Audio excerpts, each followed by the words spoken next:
नमस्कार दोस्तों, पृथ्वी लाइफ को सपोर्ट करने में सक्षम है क्योंकि ये हमारे सूरज के गोल्डीलॉक्स जोन के भीतर एग्जिस्ट करती है। अगर ये दूर होती तो ये ठंडी और बर्फीली होती, और अगर बहुत पास होती तो शायद ये एक और बुध ग्रह या शुक्र ग्रह होती।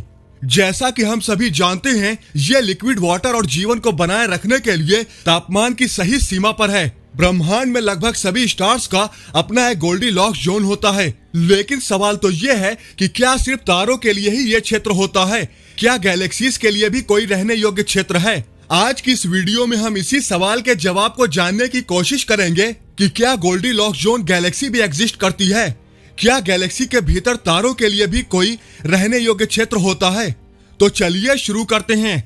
तो दोस्तों, हम अंतरिक्ष में उन एरिया को डिस्क्राइब करने के लिए गोल्डीलॉक्स जोन शब्द का यूज करते हैं जहां जीवन उत्पन्न होने की अधिक संभावना है। आमतौर पर ये ग्रहों और उनके द्वारा परिक्रमा किए जाने वाले तारे से उनकी दूरी पर लागू होती है। हालांकि ये रहने योग्य क्षेत्र अलग अलग टाइप के तारों के साथ बदलता रहता है। दोस्तों, स्टडीज से ये पता चला है कि न केवल एक तारे के चारों ओर रहने योग्य क्षेत्र होता है, बल्कि आकाश गंगाओं के भीतर उसके अपने सेंटर के चारों ओर घूम रहे तारों के लिए भी रहने योग्य क्षेत्र हो सकते हैं। ऐसा इसलिए है क्योंकि आकाश गंगा के कई क्षेत्र संभावित जीवन के लिए खतरनाक हैं।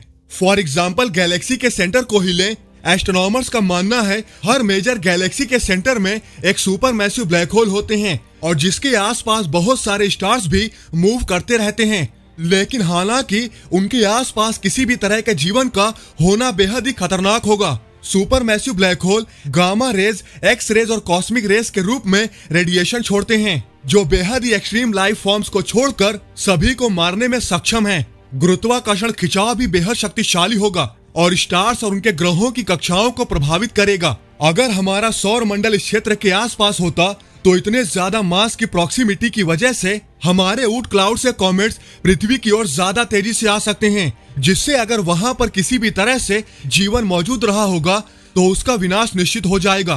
गैलेक्सीज में केवल गैलेक्टिक सेंटर ही खतरनाक क्षेत्र नहीं है, बाहरी किनारों पर स्पाइरल आर्म्स भी खतरनाक होते हैं। नए तारे वहां पर लगातार बनते रहते हैं। साथ ही वहां पर बहुत ही मैसिव और ल्यूमिनस स्टार्स भी पाए जाते हैं जिनका लाइफ साइकिल बहुत ही कम समय का होता है, जिससे ये काफी कम समय में सुपरनोवा विस्फोट करके खत्म भी होते रहते हैं। यहाँ तक कि गुरुत्वाकर्षण खिंचाव गैलेक्टिक सेंटर की तरह ही यहाँ भी विनाशकारी हैं, और अगर हम कभी इनमें से किसी एक आम में फंस गए तो हमारा सौर मंडल बड़ी मुसीबत में पड़ जाएगा। लेकिन सौभाग्य से हमारा सूरज आकाश गंगा के केंद्र की परिक्रमा ठीक उसी स्पीड से करता है जिससे वो उनसे होकर नहीं गुजरता। इस ऑर्बिट की सर्कुलैरिटी भी सौभाग्यपूर्ण है। यदि सूरज का आकाश गंगा के केंद्र के चारों ओर ज्यादा इलेक्ट्रिकल पाथ होता तो हम किसी पॉइंट पर एक भुजा को काट देते और हम रेडिएशन या ग्रेविटेशनल गॉन्टलेट से बच नहीं पाते। अभी हमारी आकाश गंगा के अंदर जीवन के लिए आइडियल जोन गैलेक्टिक सेंटर से लगभग 13,000 से 33,000 लाइट ईयर की दूरी पर है। सौभाग्य से हम सेंटर से 27,000 लाइट ईयर की दूरी पर एक बेहतरीन स्थान पर हैं। यह संभव है कि इस क्षेत्र के बाहर भी जीवन मौजूद हो, लेकिन संभवतः वहां बहुत ही सिंपल जीवन हो। अगर ब्रह्मांड में आकाश गंगाओं के लिए भी गोल्डीलॉक्स जोन है तो ये एलियन जीवन की संभावना को और भी सीमित कर देगा। जीवन के लिए आइडियल कंडीशन होने के लिए किसी ग्रह को न केवल अपने तारे के रहने योग्य क्षेत्र में रहना होगा, बल्कि उस तारे को भी आकाश गंगा के रहने योग्य क्षेत्र में रहना होगा। एस्ट्रोनॉमर्स का मानना है कि मिल्की वे गैलेक्सी में अधिकतम 5% तारे हमारी आकाश गंगा के रहने योग्य क्षेत्र में हैं। इसलिए हमारा सूर्य हमारी अपनी आकाश गंगा के उन कुछ तारों में से एक हो सकता है जो जीवन का समर्थन करने में सक्षम है। अगर ब्रह्मांड में आकाश गंगाओं के लिए रहने योग्य क्षेत्र भी हैं, जहां जीवन के लिए सुटेबल सितारे और ग्रह बनने की संभावना है, तो हमारे लिए बहुत ही कम संभावना है कि हम एलियन लाइफ का सामना कर सकें। ऐसी बहुत सी शर्तें हैं जिन्हें हमें पूरा करने की आवश्यकता है। ऐसी अत्यंत ही दुर्लभ घटनाओं में से एक की उम्मीद करना है कि एलियन जीवन कम से कम हमारे बगल में हो। अगर हमें हमारे आसपास के सितारों के ग्रहों पर एलियन जीवन नहीं मिलता है तो फिर शायद ही हमें गैलेक्सी में कहीं और पर एलियन जीवन मिले। लेकिन यहाँ पर सोचने वाली बात है, अगर सिर्फ पूरी आकाश गंगा के सिर्फ 5% हिस्सों में ही जीवन की संभावनाएं अगर हैं, तो बाकी के 95% गैलेक्सी में जो तारे हैं, तो क्या उनके अपने रहने योग्य क्षेत्र में ग्रह नहीं होंगे? तो इसका जवाब है क्यों नहीं, जरूर होंगे। हाँ, मगर कंडीशन अलग होगी।